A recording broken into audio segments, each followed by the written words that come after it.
Muy buenos días, tardes, noches a todos nuestros mito errantes en este bonito canal.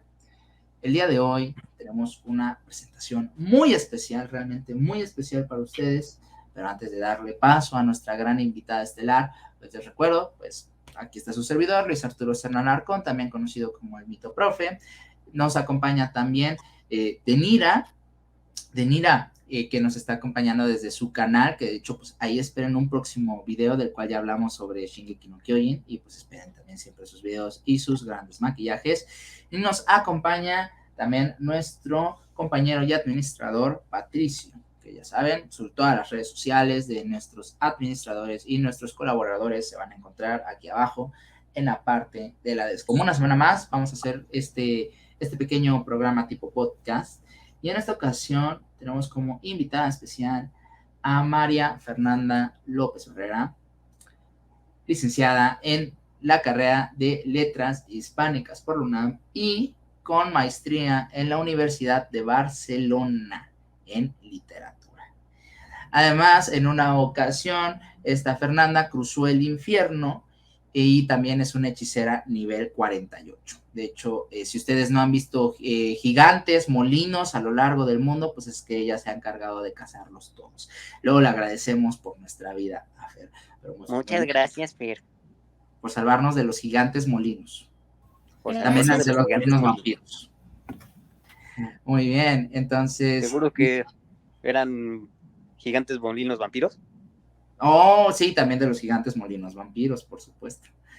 Muy bien, pues Fer, el programa es todo tuyo. Con muchísimo gusto te escuchamos. Pues muchas gracias, Luis, por tan hermosa presentación. De verdad, siempre es un gusto trabajar contigo. Y bueno, pues un saludo para Denira y para Patricio. Bueno, a Patricio ya lo conocía, a Denira pues la conozco apenas y pues también excelente. Siempre es bueno conocer a personas nuevas con este tipo de inquietudes, ¿no? Que nos hacen hacer canales de YouTube o jornadas o mitogrupos en donde luego se hacen mitoguerras, ¿no? Pero todo muy bien. Y bueno, pues el día de hoy quiero presentarles el tema de las brujas. Entonces, principalmente lo abordaré desde dos perspectivas. La primera, digamos, la cuestión del machismo, ¿no? De la misoginia. Y la segunda ya, ¿qué nos dice la mitología sobre las brujas? Entonces, en primera instancia, tenemos que hablar sobre cómo desde la Edad Media hasta, digamos, siglo XVIII, más o menos, las brujas tuvieron un boom muy importante.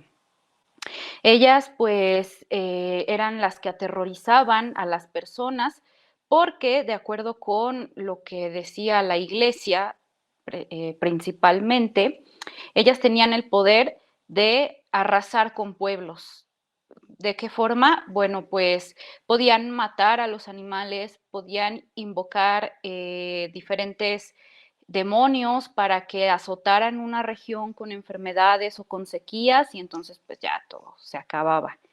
Entonces realmente las brujas fueron muy temidas durante la Edad Media y durante la Edad Moderna, ¿no? El principio de la Edad Moderna, siglos XVI y XVII más o menos. Ya para el XVIII, aunque todavía se creía en ellas, ya comienzan a desmitificarse un poco, ¿no? Y entonces incluso se les pueden hacer entremeses, reírnos de ellas porque ya no tienen el impacto que en siglos anteriores. Es importante mencionar que de acuerdo con María Jesús Zamora Calvo, en su libro Artes Maleficorum, Brujas, Magos y Demonios en el Siglo de Oro, en un principio las brujas no se relacionaban con el demonio. Esto ocurrió ya con la llegada de la Iglesia, ¿no? En un principio, cuando se hablaba de magia, se tenía esta idea más como de herbolaria, de asistir a las mujeres en partos, curar diferentes enfermedades con medios muy tradicionales.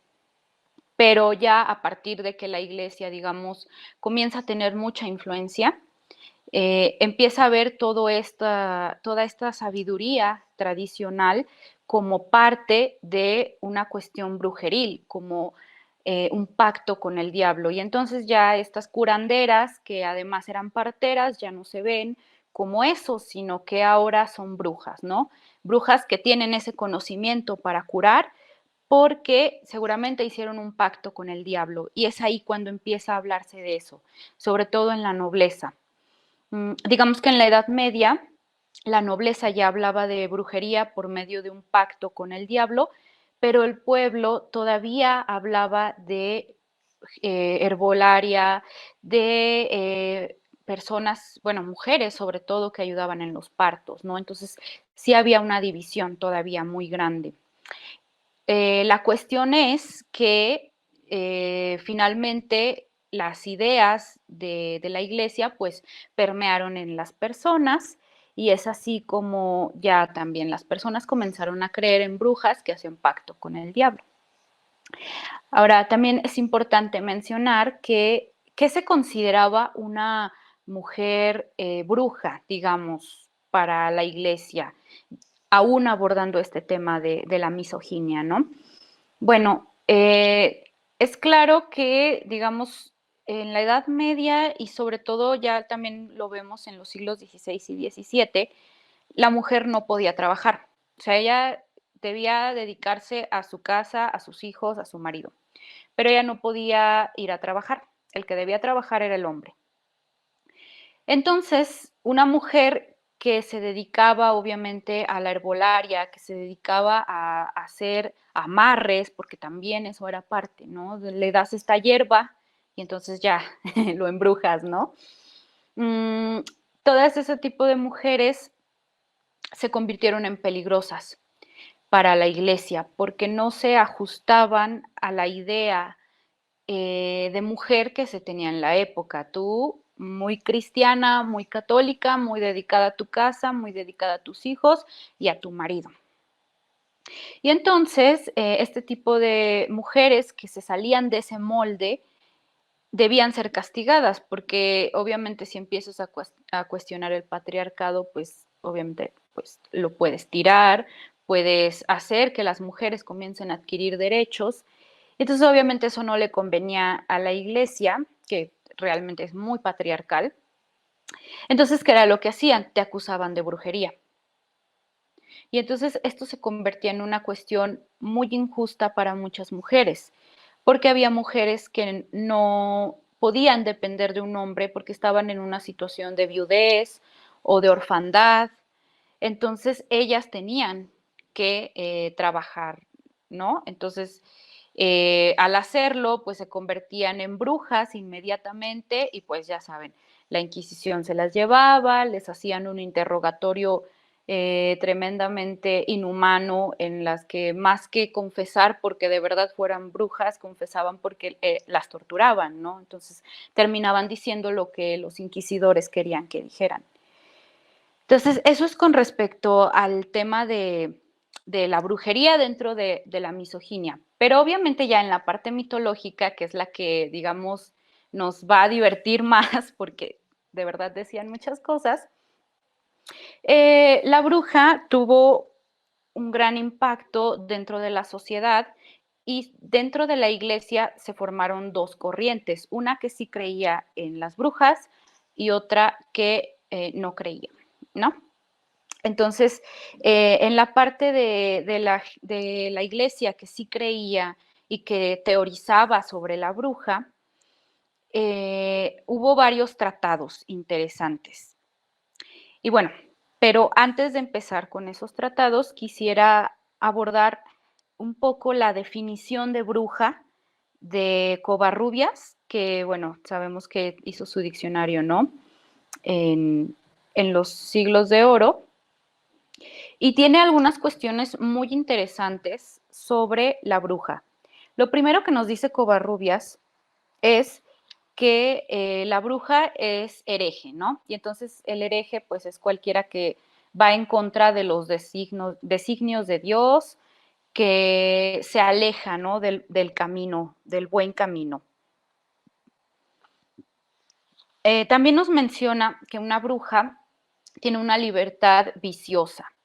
Entonces eso nos puede hablar ya de cuestiones que en ese momento se consideraban, pues digamos, de libertinaje, ¿no? Por ejemplo, pues hablemos de la libertad sexual en una mujer. Sabemos que pues eso, o sea, para nada que existía en la Edad Media y en los siglos de oro. Entonces, obviamente una bruja se relacionaba también con lo sexual, ¿no? Y con cualquier tipo de exceso en realidad. También nos menciona Covarrubias que menciona el pacto con el diablo. Entonces también ahí ya tenemos muy asentado que una bruja necesariamente hace un pacto con el diablo.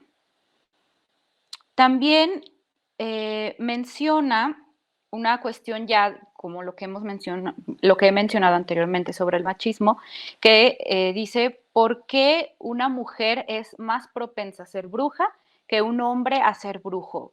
Y dice que pues es por la fragilidad y lujuria de las mujeres, ¿no? Entonces, como además el diablo le puede contar cosas que obviamente son mentiras, y entonces viene otra expresión misógina, ¿no? Las mujeres son chismosas, van y le cuentan a sus amigas, y entonces, pues así el diablo puede ir haciendo su aquelarre, ¿no? Por medio de esas mujeres chismosas que se cuentan todo, ¿no?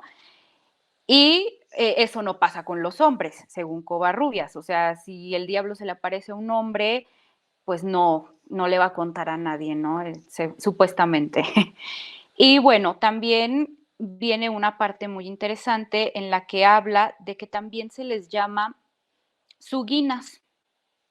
Y esto que menciona que se relaciona con el verbo sugo sugis, que es chupar, porque obviamente las brujas se alimentan de niños. Entonces, desde aquí ya vemos desde cuándo viene la idea de que una bruja se alimenta de los niños chupándoles, ¿no? La sangre. Y que por esta razón también le pueden llamar lamia, ¿no? De hecho, en el norte de España, en el País Vasco, es común todavía que se le conozcan como lamias a las brujas por esta razón. Y bueno, ya digamos entrando un poquito más en materia de tratados, después de esta definición, traje una pequeña presentación. En realidad solo son imágenes, pero las iré explicando conforme las vaya pasando y son muy interesantes. Entonces, voy a presentarla. Mendiga tecnología. Y bueno, pues aquí está, ¿se puede ver? Sí, sí se ve. Excelente, gracias. Bueno, pues básicamente estas son algunas imágenes que se encuentran en el Compendium Maleficarum que escribió Francesco Maria Guaccio. Es un compendio, como bien lo menciona, en el que se abordan todas, digamos, las supersticiones, ¿no? Pero en este caso específicamente de la brujería. Y entonces vienen algunas imágenes muy interesantes por las cuales se puede explicar lo que hacen las brujas, ¿no? Y entonces en esta primera imagen, que es mi favorita de todas, vemos a una mujer montada en un chivo volador. O sea, de verdad, me encanta el chivo volador. ¿Por qué aparece ahí? Porque supuestamente el diablo, cuando las llama a las brujas para los aquelarres, les manda un chivo volador para que lleguen con mayor facilidad al aquelarre. Entonces, bueno, aquí vemos a la bruja montada en su chivo, lista para irse al aquelarre. Y, o sea, me parece algo maravilloso, de verdad, porque imagínense, o sea, si así fueran las cosas, ay, quiero ir por una pizza y órale, el diablo te manda un chivo volador. Es una cosa maravillosa, de verdad. Y bueno, pues además de eso, quisiera agregar que Pedro Ciruelo, en Tratado de Supersticiones, aparte del chivo volador que también menciona, señala que todas las brujas tienen un familiar. Entonces, ya ahora esta serie de Sabrina, Las aventuras de Sabrina, algo así, la serie que sacó Netflix, ¿no? Y que tiene un familiar que es Salem, viene desde esta época, ¿no? Este familiar es un animal que puede ser un gato, una rana, una rata, creo que nada más esos tres. Y este animalito es también maravilloso porque obviamente va vestido, o sea, imagínense una ranita vestida. Y además de eso, es este familiar el que les consigue todos los ingredientes para sus pócimas, para todas las fórmulas que hacen, ¿no? Y entonces, dices, ay, no, pues la verdad es que para hacer tal fórmula me hace falta no sé, ojos de buey, ¿no? Por ejemplo, y entonces ahí va el familiar y te los consigue y ya te los trae. Entonces, desde esta perspectiva, los animales son muy útiles, ¿no? O sea, como familiar y como tu chivo volador Uber, ¿no? Otra de las imágenes que nos encontramos en el Compendium Maleficarum es esta, en donde podemos ver cómo las brujas están cocinando niños, que es precisamente también de lo que siempre se les ha acusado, de comerse a los niños. Entonces, en este primer plano vemos que están asando a un niño y más atrás lo van a meter, bueno, a otro niño en un caldero hirviendo, ¿no? Entonces, vemos ahí esta cuestión que también ya estaba en Covarrubias, ¿no? De las uguinas, de comen niños, ¿no? Y aparte está toda madre, ¿no? El niño que está haciendo asado está como, sí, sí, sí, como que le falta más a la pierna, ¿no? Y el niño que está Sí, haciendo el caldero es como, ni lo siento, ya, más es un favor. Échale más sal, porfa. de hecho. Sí, excelente. O sea, las expresiones completamente realistas, ¿no? Y bueno, también parte del ritual en un aquelarre, cuando llegaba una nueva bruja, en este caso vemos que aquí sí hay brujos, pero ya vimos que dicen que normalmente son brujas, parte del ritual era bautizar de nuevo a la persona que llegaba, porque obviamente en una sociedad católica, cristiana, pues tienes un bautizo, ¿no? Ahí te nombran hijo de Dios, te dan tu nombre, etcétera, etcétera. Pero obviamente cuando tú llegas a presentarte con el diablo te vuelve a bautizar. Y entonces ya no eres hijo de Dios, ya ahora eres parte de la aquelarre, ahora le perteneces al diablo. Y es el propio diablo, como podemos ver aquí, el que te bautiza.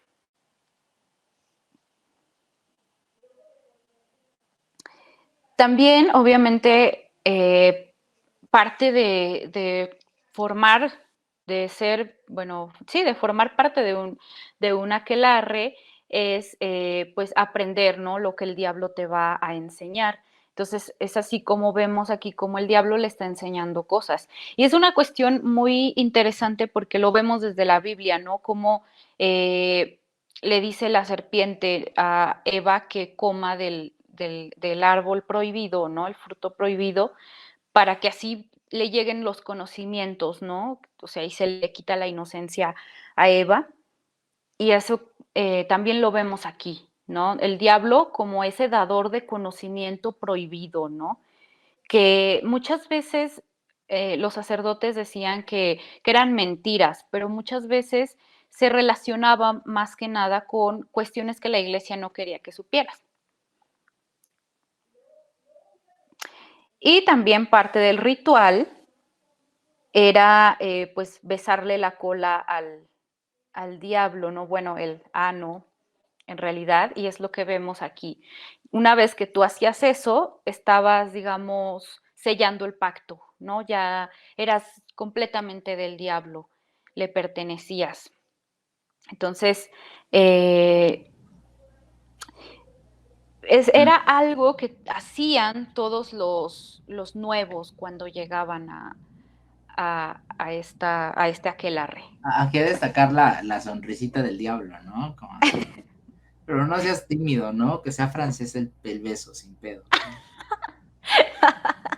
Definitivamente, o sea... Métele lengüita, mami. Y obviamente esto se relaciona con ya las relaciones sexuales, carnales, ¿no? Esto porque después, en el aquelarre, después de que se hacían estos rituales, digamos, se hacía ya la fiesta. En la fiesta, además de comer en exceso, o sea, pecado de gula, posteriormente pasaban a una orgía en la que se daban todos contra todos. O sea, ahí no era como que, ay, yo soy heterosexual. No, órale, todos, todos, todos contra todos. Incluso el diablo participaba, ¿no? Entonces, o sea, pues si era un toro, imagínense, ¿no?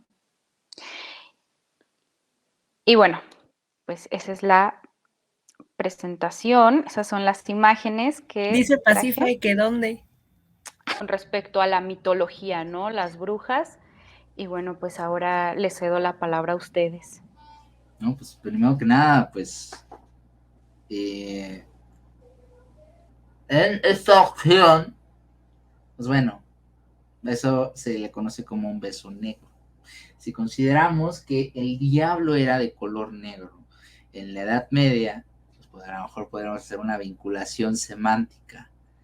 Cierto, a mis estudiantes que sé que van a estar viendo esto, ya saben qué significa semántica. Hagan el resto de la tarea ustedes.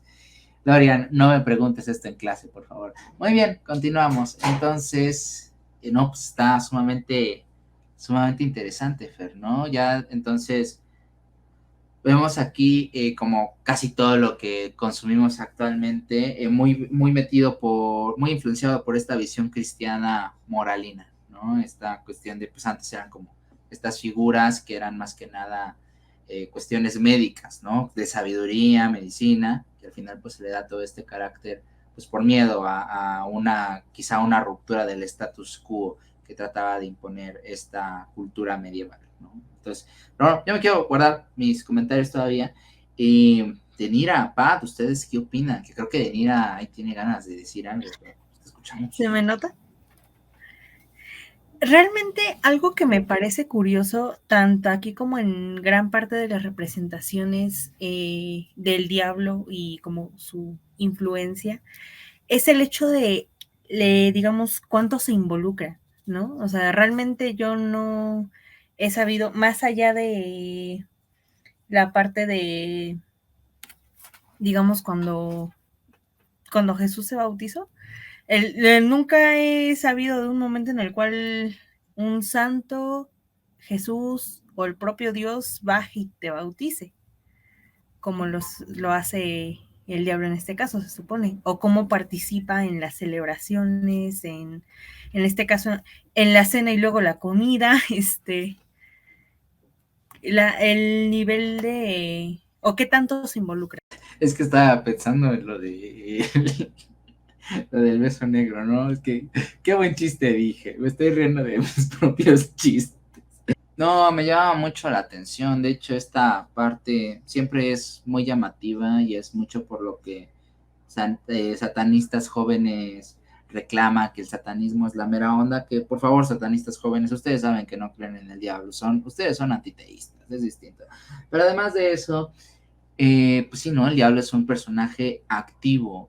Sí, hay muchas historias, ¿no? Ahora estaba pensando en los milagros de Nuestra Señora por Gonzalo de Berceo, donde pues aparece, ¿no? Aparece la Virgen y te ayuda, tira paro. Pero siempre es como en una cuestión milagrosa, ¿no? O sea, siempre llegan como al último instante y siempre es para salvar en todo caso, no este papel tan activo pues casi no está. Incluso tener una relación con Dios es muy complicada, necesitas tener un conocimiento filosófico, místico, cañoncísimo para tener una experiencia cercana a Él y nada garantiza que sobrevivas a una experiencia cercana a Dios, ¿no? Mientras que el diablo es más como, pues sí, ¿no? Pues vámonos por unos tacos, unas cervezas y vamos a coger después, ¿no? Digamos que es como...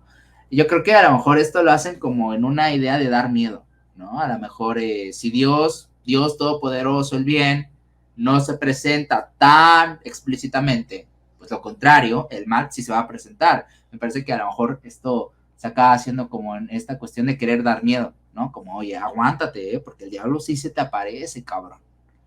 Pero pues bueno, esa es tan solo una deducción. ¿Tú es como de reza, tienes que rendir culto y todo eso, porque en cualquier momento se te puede acercar y en cualquier momento puede llegar, ¿no? O algo así. No, pues sí, sí. De hecho, en cualquier momento puede llegar el beso negro, ¿no? O sea, cuidado. O sea, te imaginas, o sea, tiene alas, ¿no? De repente vas caminando y de repente ya nada más ves aquí de frente y dices, oh, Dios, ¿no? No, pues puede ser, ¿no? Ya bautizado, cabrón, ¿no? Pues está cañón. No, pues aquí me gustaría comentar detalles muy importantes. Pues muchas culturas, si no es que decir todas, no digo todas para no meterme en varilla de 11 varas, pero muchas culturas en la antigüedad tenían concepciones parecidas a lo que hoy llamaríamos brujas, ¿no? Principalmente eran atributos de mujeres, ¿no? Casi siempre las mujeres acaban teniendo este carácter de la bruja, de la chamana, de la maga, de la hechicera del pueblo, ¿no? Estoy pensando, no sé, en las nahualas, estoy pensando en las chamanas dentro de la mitología nahua, que eran estas mujeres que tenían el papel de ser parteras, el papel de dar infusiones para curar enfermedades. Si te hacían mal de ojo, ibas con ellas. Si querías que te liberaran de alguna maldición, ibas con ellas, ¿no? Digamos que tenían este papel, de cierta forma, una especie de líder espiritual médico dentro de su cultura. Claro, en la mitología nada, también había varones, ¿no? Digamos, ahí está medio equilibrado. Pero, por ejemplo, piensa en la mitología griega, donde este papel es exclusivamente femenino, ¿no? De hecho, tenían bueno, todas las culturas que tengan un dios de la magia regularmente tienen esto. Pues en los aztecas era Tezcatlipoca, en los griegos era Hécate. Esta Hécate como diosa, bueno, la gran hechicera, esta gran diosa de la hechicería, que de hecho mucho del simbolismo de estas ondas neopaganas, New Age, retoman mucho de acaban retomando mucho, de esta Hécate, ¿no? El cuchillo, la vela, los animales negros. De hecho, pero curiosamente la figura de la bruja entre los griegos, pues sí tiene un carácter muy negativo, muy peyorativo.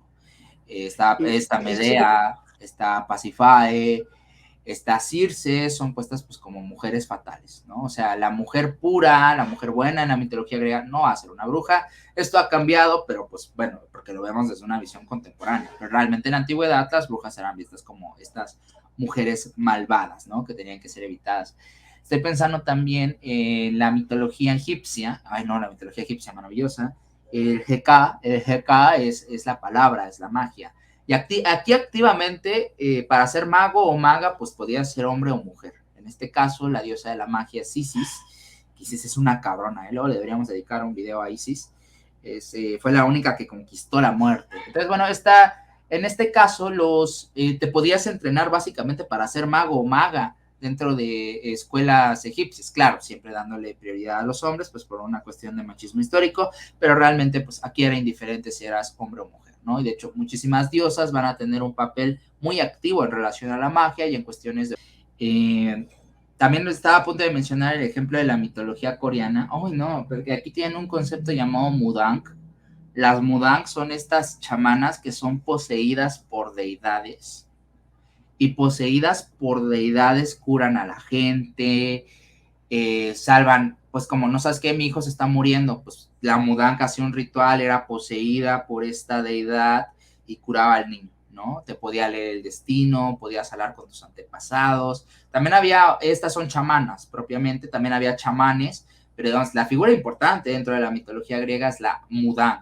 La mudang se acaba convirtiendo en una especie de canal de comunicación que los dioses toman para hacerse presentes en el mundo. Es decir, tu cuerpo es una especie de templo que los dioses habitan para venir a lo terrenal. O sea, está cabroncísimo. Si les interesa más de esto, les recomiendo que investiguen del mito de la princesa abandonada de la mitología coreana, mi heroína favorita de todos los panteones, la princesa Bari Kongyu, en la cual de hecho este mito es un mito fundacional de cómo surge la labor de las chamanas mudang.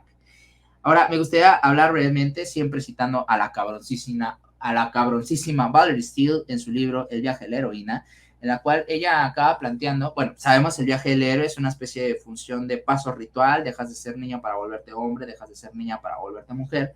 Ella particularmente dentro de los arquetipos de la heroína que menciona que la niña que se está convirtiendo en mujer tiene que pasar por pasos muy específicos, entre ellos es una catábasis, un descenso al inframundo, a lo desconocido, es una especie de metáfora de acceso a conocimiento oculto, acceso a conocimiento que no debería estar, que no es tan accesible, que tendría que ver con la magia o con la medicina o similares, y un acceso al supramundo, una anábasis, nuevamente pues agarrando un carácter divino.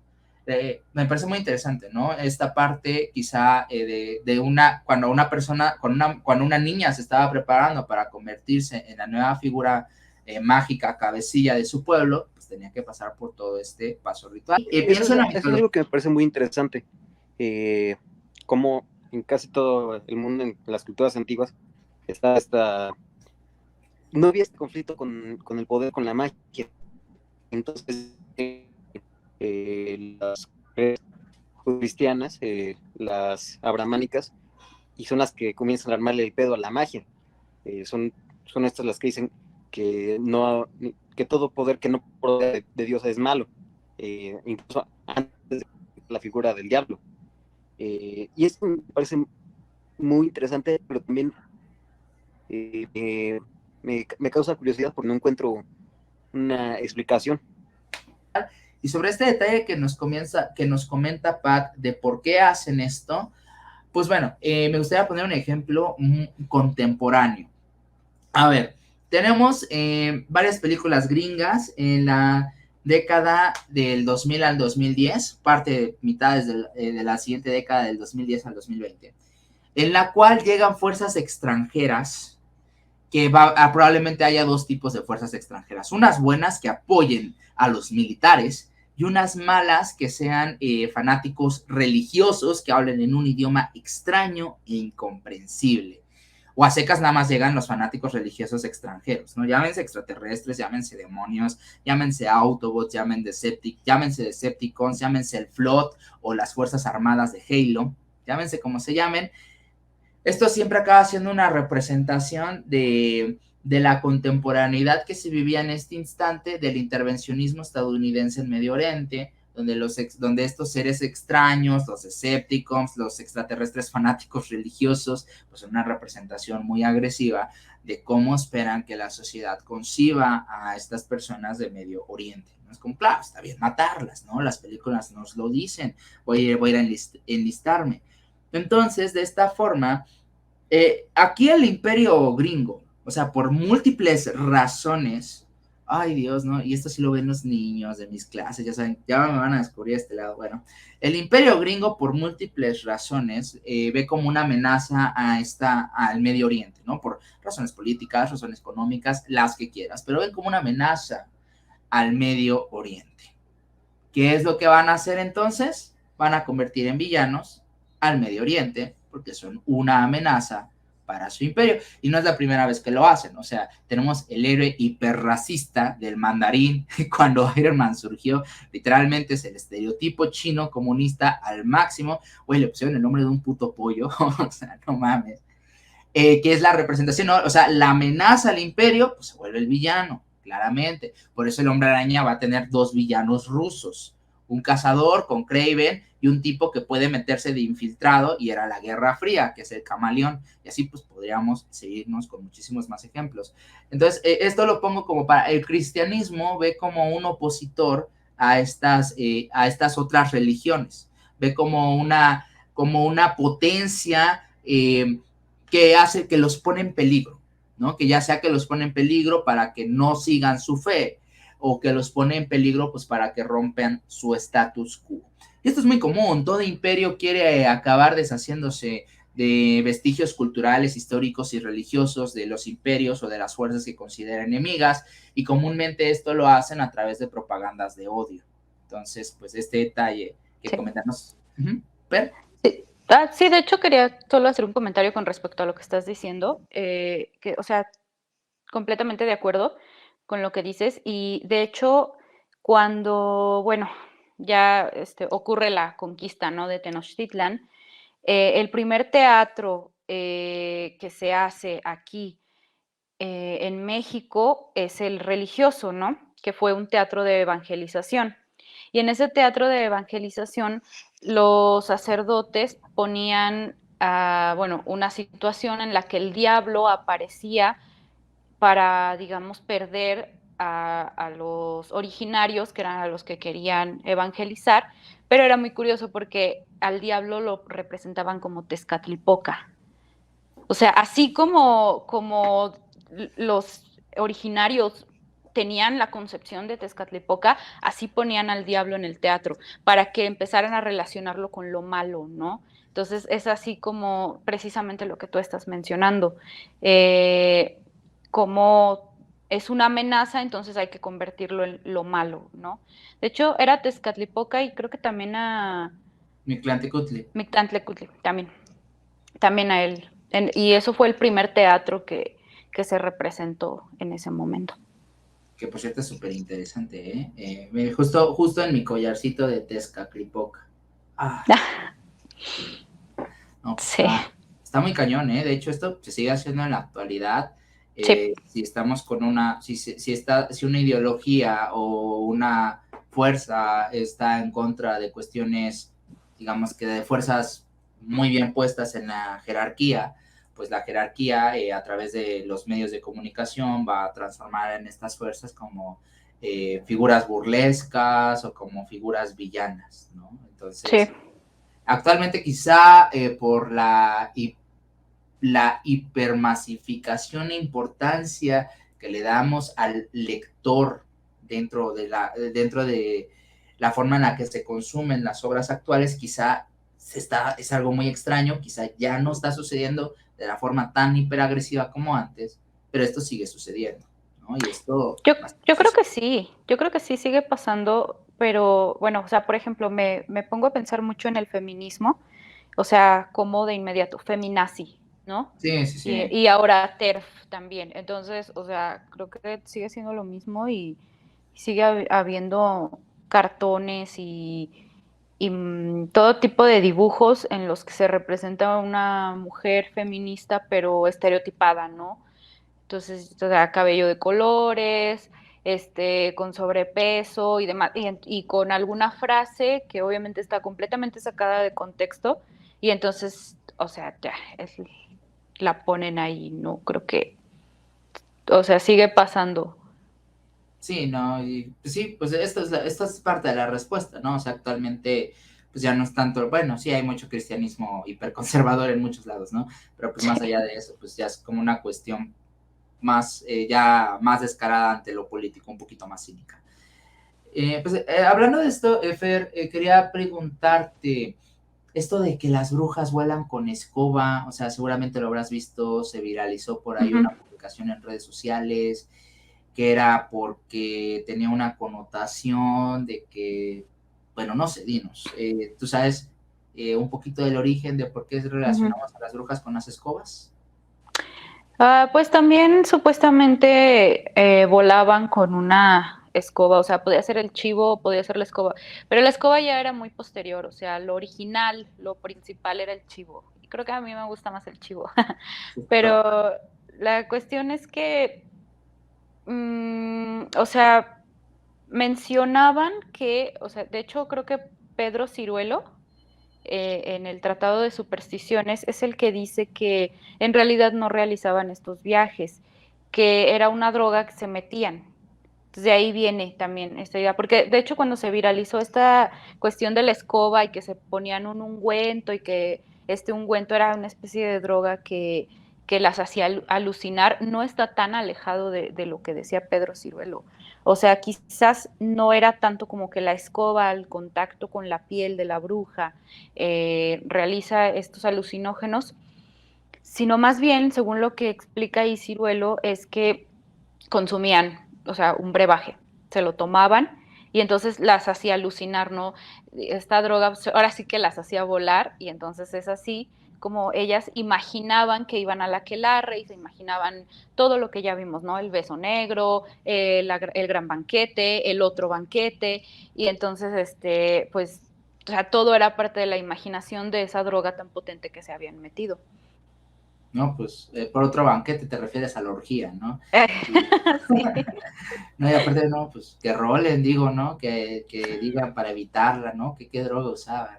No, pues esto me recuerda, de hecho, mucho a las cuestiones de figuras chamánicas aquí que utilizaban el peyote, ¿no? Sí. En esta onda ritual. Pienso a lo mejor también en pues, muchas culturas que utilizan drogas naturales para justo en esta cuestión ritual mágica.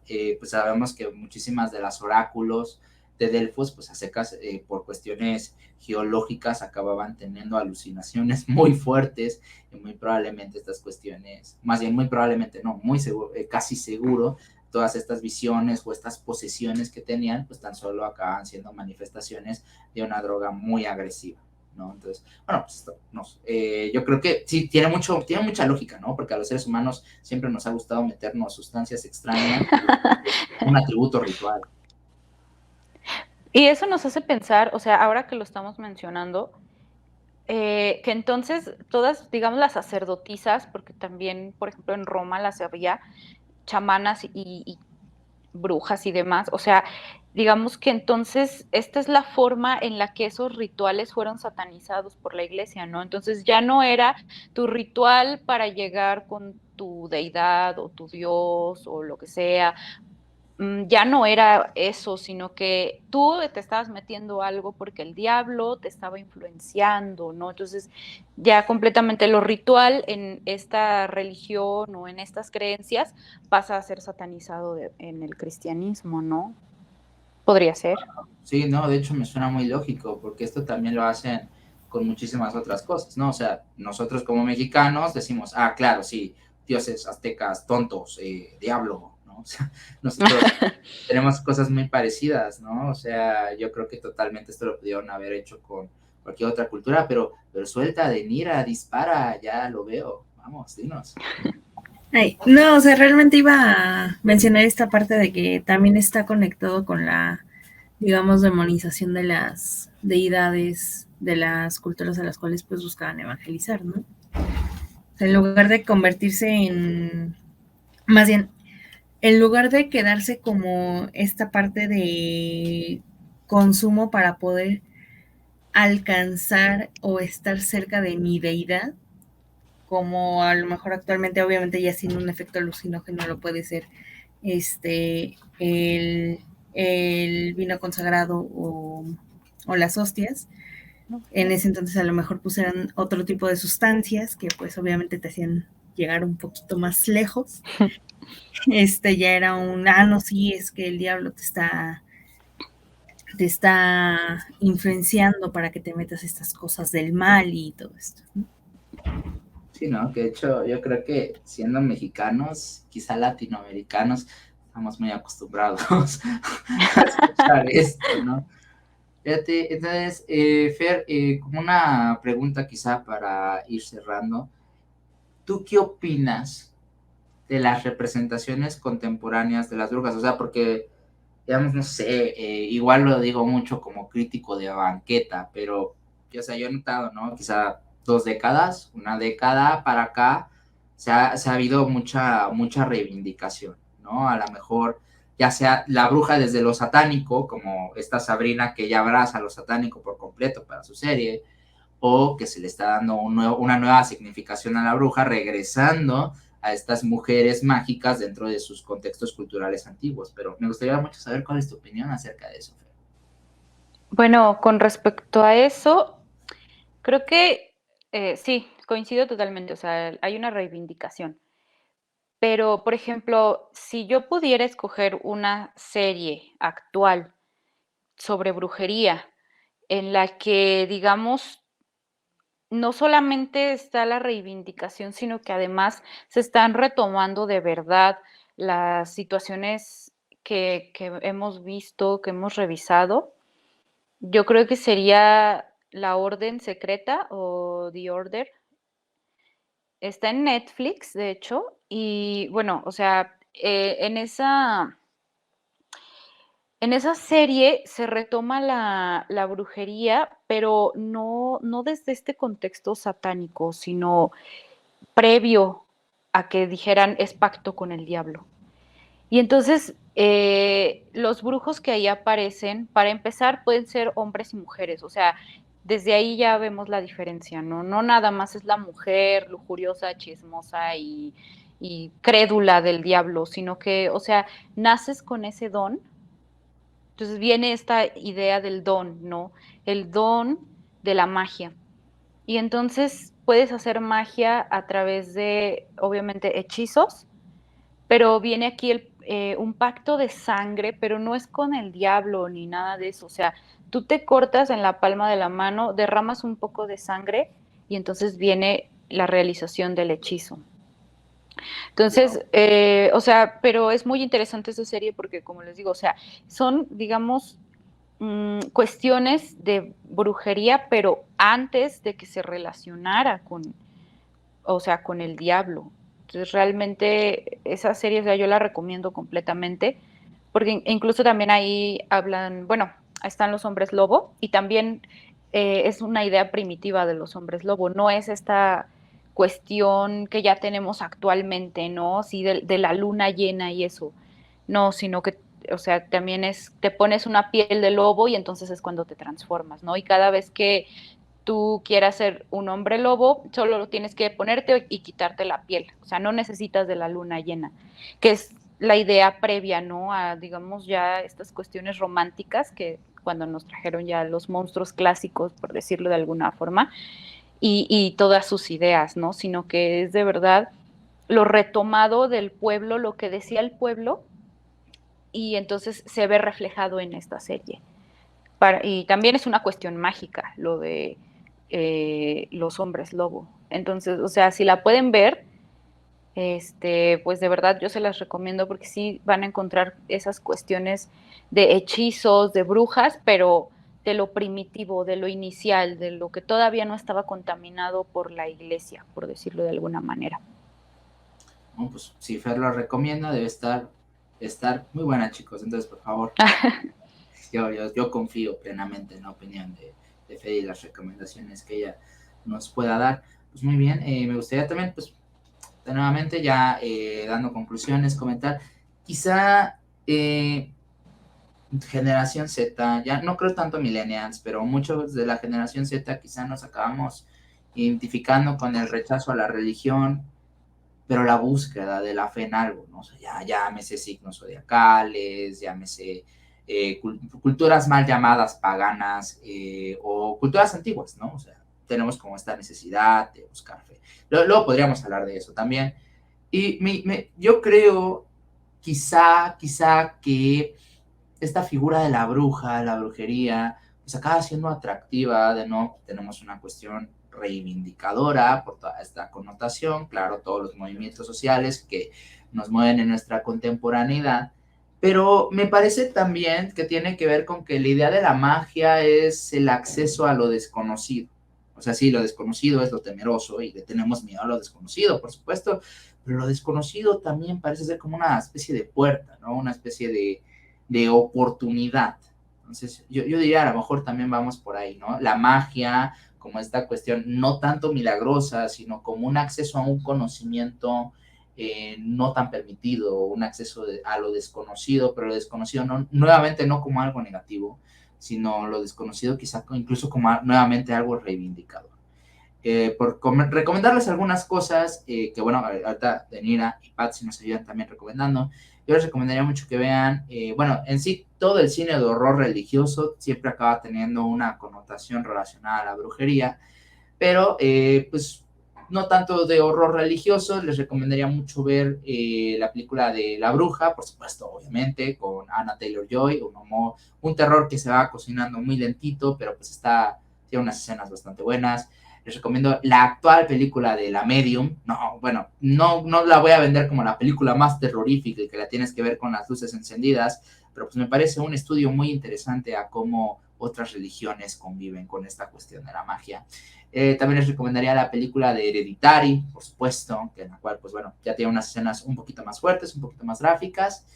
Yo creo que esas serían mis recomendaciones. Y quizá en anime, ya yéndose como un Harry Potter visto por los japoneses, vean la serie en Netflix, el anime se llama Little Witch Academia, Blair Witch Academy, tiene muchísimas religiones, a la religión celta y a la religión nórdica, entonces pues vale mucho la pena.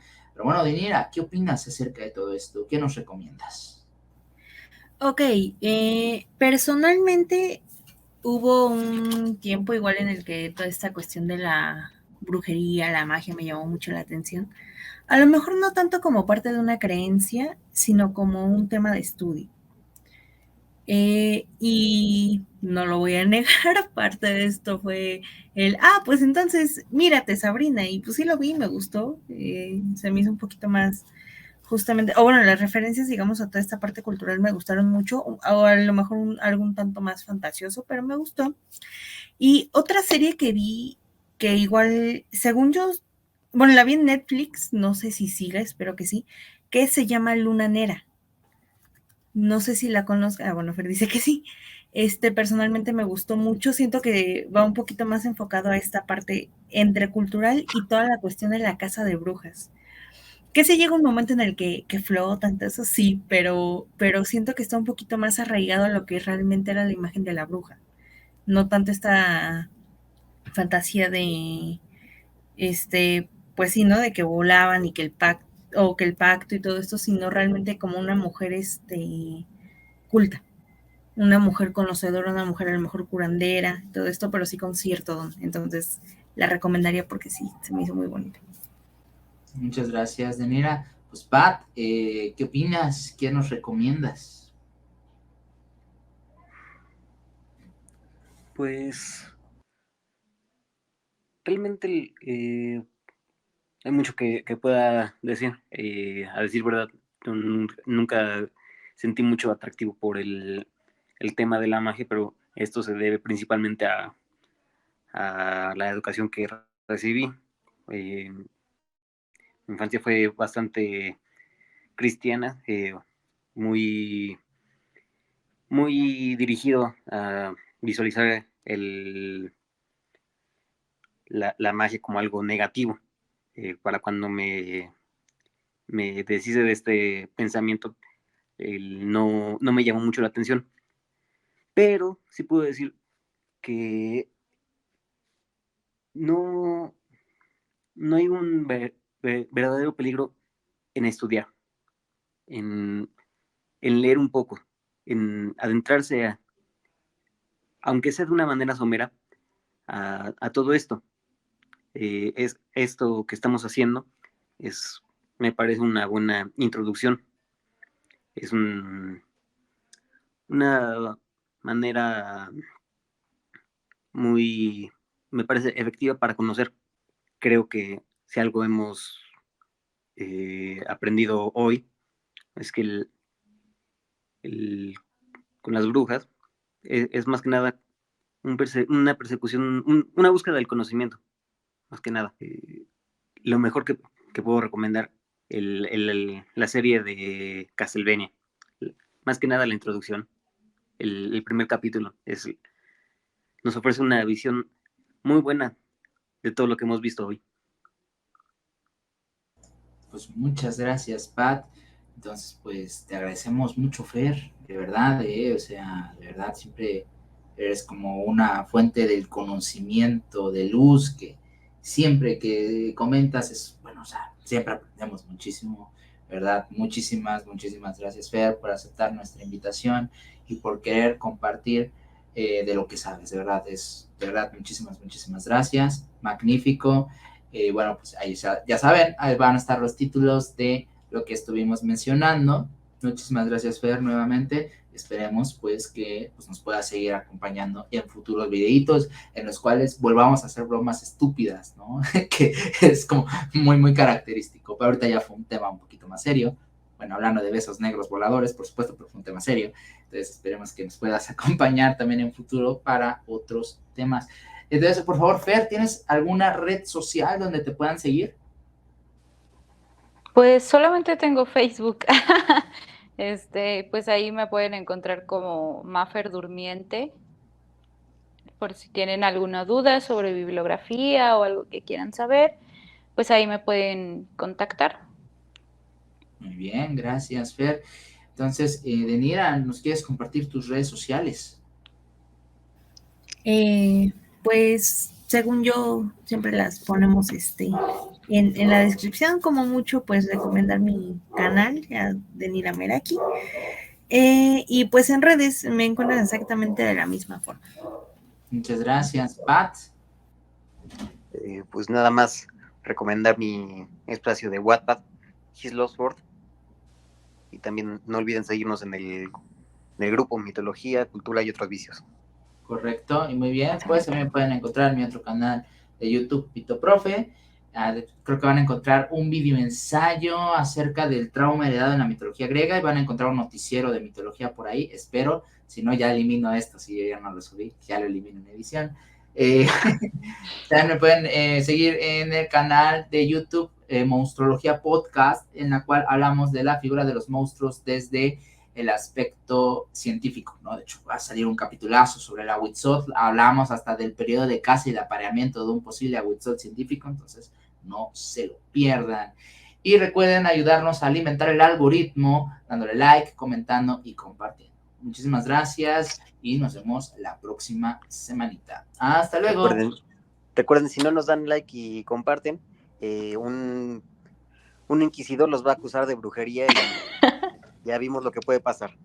Bueno, pues ya sabemos, ¿no? Y como yo siempre digo, a lo mejor tienen ganas de... No somos quien para juzgar. Nos vemos. Gracias, adiós.